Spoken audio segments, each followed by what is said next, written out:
a traditional business. Oh, di ba? So, number 3, eto na yung kanina ko pa sinasabi. Very strong ang marketing campaign. Grabe, no? Grabe, no? Ang ibang mga may-ari, ba't pa kukuha ng celebrities? Pwede namang wala. Kasi perfectly, we understand dapat ang MLM, wala naman talagang mga endorsers na yan kasi through people. Kasi nga, di ba, yung kinikita ng mga endorsers, ng mga billboards, ng mga commercials, dapat yan, ng mga marketing, dapat yan sa mga tao na. Dapat binibigay na yan sa distributor. Tama? Yung budget ng company sa mga tao. Pero imagine mo, nagagawa ng owners na ibigay ang magandang compensation plan sa mga tao and at the same time, binabrand pa, pinapakilala pa, ine-establish pa. Do you think it's for the owners? No, it's for you. It's for you na part nitong negosyo to para hindi ka mahirapang ipakilala. Para branded. The other MLM companies outside na nagkalat, bahala kang ipakilala yan. Ba't kami tataya dyan? Guys, we're not talking about 5 million here sa marketing campaign. 100 millions yan, guys. Tama? Ang ibang mga may-ari, tinatabi na nila yan. Bulsa yan, diretso nila. But the two owners, no. Niro-roll over nila yan. Niro-rollo nila. Yung pera na nila, balik nila sa tao.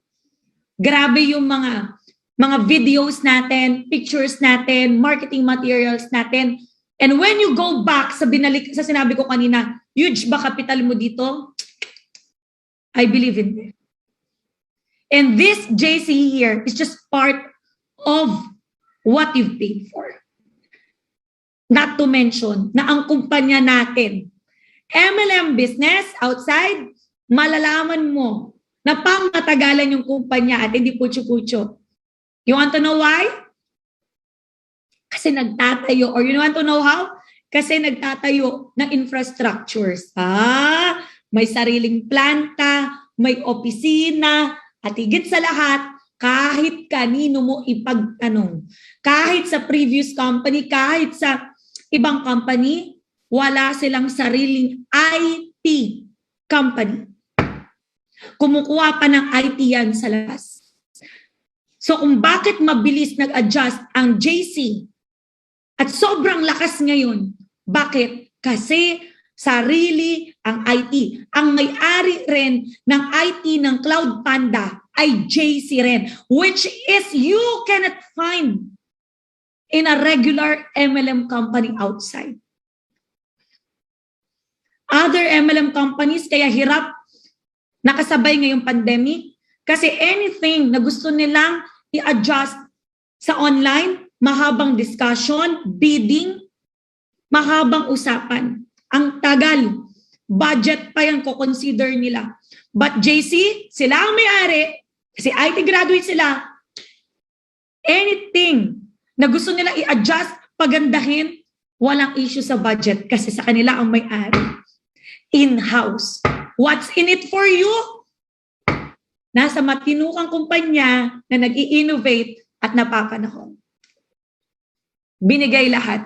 Kompleto. Galing ano? Now, tatanungin mo ako. Ano ang nakita ko dito? Di ba? Bakit ko sobrang appreciated to? Tama? Now, ito yung mga marketing campaign natin. Ito mura yan, guys. Hindi mura yan. Di ba? Mataas yan. Alam naman natin yan. Di ba? And lahat yan para sa'yo. Now, to end this, always appreciate na you are in a hybrid business plan. Yung kapital na nilabas mo, 2